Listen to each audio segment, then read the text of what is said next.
Good morning students, hope you all are well. So in our previous class we have discussed about the plant tissue. In today's class we will discuss about the animal tissue. So we can divide animal tissue into different types: epithelial tissue, muscular tissue, connective tissue and nervous tissue. So in today's class we will discuss only about the epithelial tissues.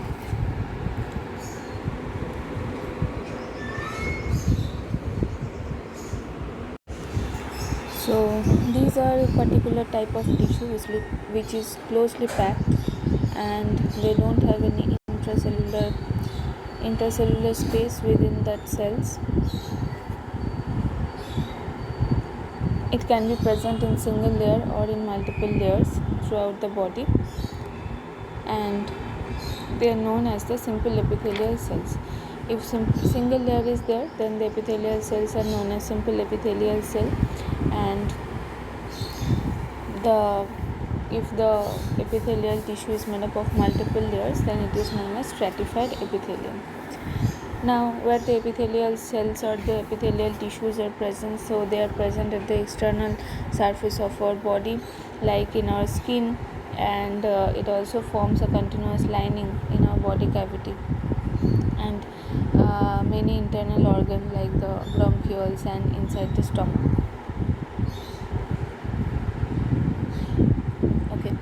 So we can divide again the epithelial tissue into actually 4 types, as you can see in these diagrams.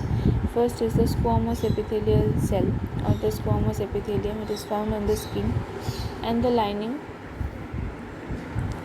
of our blood vessel, and it consists of very thin layer and flattened cells, and it forms or it acts as a protective layer. Next diagram, that is the columnar epithelium. So it is present in the lining of stomach and in the small intestine. It is made up of cells which are pillar-like in structure or greater in length than their width, and the function of this tissue is the secretion and absorption. Next, the ciliated columnar epithelium. Okay, so it is present in the inner lining of the windpipe, and the cilia are present at the free ends of the cells, which help to propel the materials like the air by generating the air currents. And the last one, that is the cuboidal epithelium. So the cells are cube shaped. From the name only you can understood, with equal length and width, and it is present along the wall in our salivary gland. So all these are the epithelial tissue. Next is the connective tissue. So we will learn some part of the connective tissue. So connective tissues are made up of widely separated cells which are embedded in a non-living substance which is known as the matrix.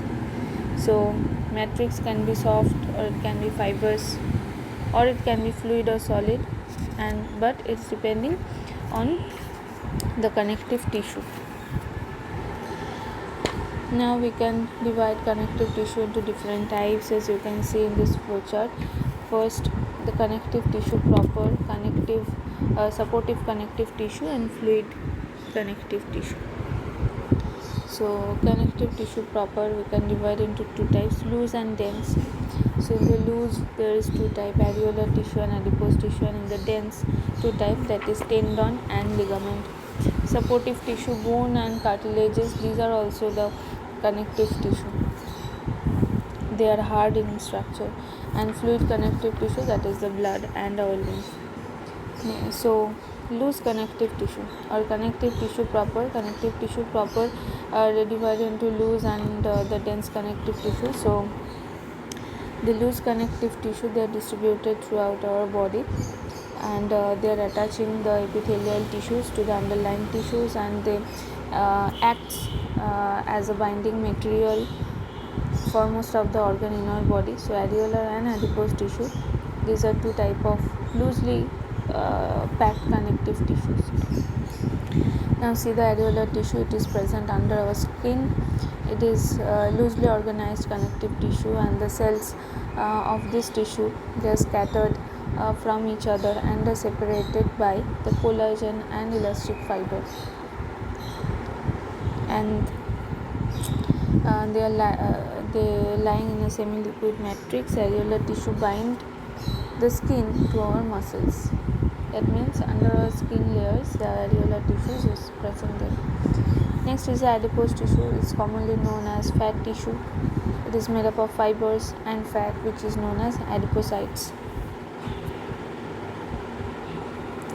And this tissue is also present under our skin and around the internal organs. As it is a fat tissue, it can store energy in the form of fat, and it acts as a cushion, and it gives us protection to the internal organs of our body. And it also helps to protect the internal organs from cold and any kind of mechanical trauma or injury. I hope you have understood well. Thank you.